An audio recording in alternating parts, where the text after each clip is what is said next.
saya berani katakan bahwa tindak pidana yang diduga dilaporkan oleh Pak Jokowi dan 3 pelapor lainnya sepertinya sejak awal sudah menyalahi asas-asas legalitas ya, KUHP.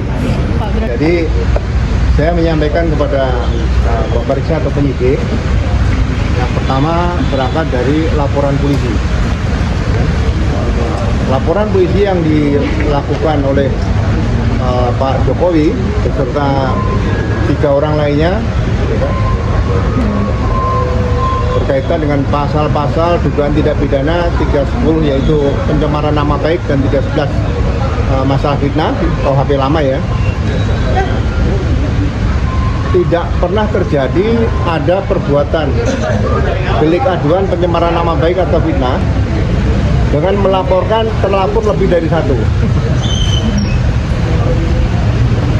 Jadi sesuai dengan pasal 1 asas-asas legalitas ya KUHP dan pasal 2 KUHP yang baru ya, bahwa perbuatan pidana apa secara eksplisit yang dinyatakan sebagai pencemaran nama baik atau fitnah itu tidak pernah dijelaskan, hanya merasa dinyatakan hina sehina-hinanya dan direndahkan serendah-rendahnya seperti itu.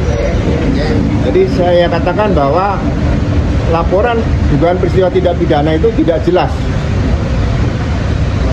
ya, sehingga itu melanggar ketentuan yang pertama pasal 1 ayat 1 KUHP lama dan KUHP baru juga sama, kemudian ayat 2 KUHP yang baru. Kemudian kalau dilakukan secara bersama-sama ya, itu juga tidak ada secara eksplisit penyebutan klaster di KUHP baru atau lama. Yang ada adalah pasal 55 dan 56 KUHP.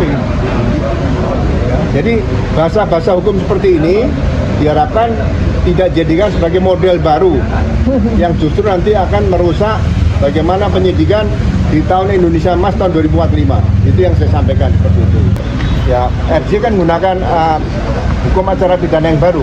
Ya seperti itu. Maka RJ itu harus dilengkapi dengan ketentuan beracaranya dilengkapi. Ya, tidak bisa menyatakan saya telah datang dan saya tidak maaf kemudian setelah ketemu jadi RJ itu bukan RJ sebetulnya.